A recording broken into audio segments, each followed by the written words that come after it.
ఈరోజు చెప్తున్నామమ్మ మా పిల్లకు 100కు 30 మార్క్స్ వచ్చాయి.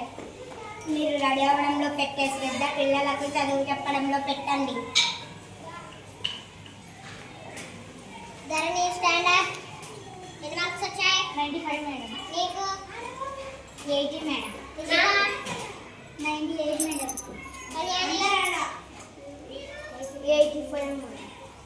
ఇలా వీళ్ళంతా బాగా చదివితే కదా ఎక్కువ మార్క్స్ వచ్చాయి. మీ బాగా చదవకపోతే కదా అందుకే 30 మార్క్స్ వచ్చాయి. నాకు అందరూ సమానమే అమ్మ, ఒకరు ఎక్కువ ఒకరు తక్కువ అని కాదు.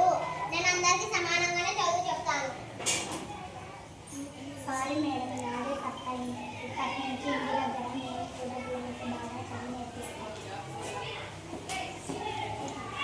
మల్లిక స్టాండర్డ్ హోంవర్క్ చేసావా? నువ్వు ఎప్పుడు ఇంతేనా? నీ బుద్ధి మారదా?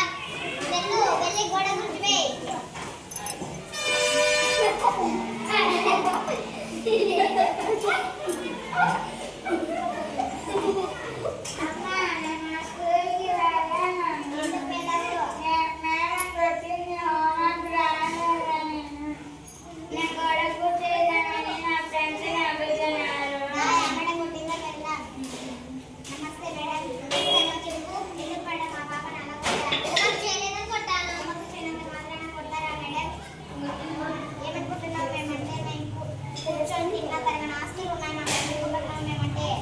ఇప్పటి నుంచే పిల్లలకు ఆస్తులు అంతస్తుల గురించి నేర్పించండి. రేపు పెద్దయిన తర్వాత అదే ఆస్తుల కోసము తల్లిదండ్రులని కూడా చూడకుండా చంపడానికి వెనకాడరు.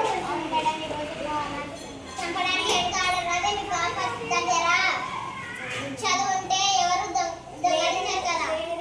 అవును మేడం, ఈ రోజుల్లో అలాంటి సంఘటనలు జరుగుతున్నాయి. అంటే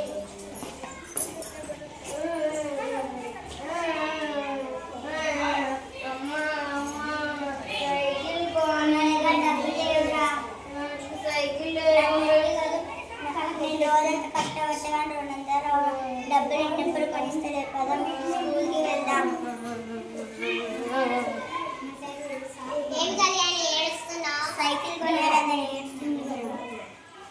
చూడు కళ్యాణి, మీ అమ్మ రోజంతా కష్టపడితే కానీ 200 వస్తుంది. 200 వస్తుంది సైకిల్. నువ్వు సైకిల్ కోసమే ఇంత చేస్తే నీ చదువు పోగొట్టుకుంటే నీ భవిష్యత్తు ఏంటి? మా అమ్మ నాన్న కూడా కష్టపడి నన్ను చదివించారు. నేను అందుకే ఈ రోజు ఈ స్థాయిలో ఉన్నాను. నువ్వు కూడా మీ అమ్మ మీ నాన్న కష్టపెట్టకుండా చదువుకొని బాగా ఉద్యోగం తెచ్చుకో. సరే మేడం, నేను కూడా బాగా చదువుకొని మీలాగా అయ్యి సైకిల్కి జాబ్ చేసుకొని సైకిల్కి అప్పుడు పెద్ద కారే కొని మా అమ్మ నాన్నని తిప్పుతాను.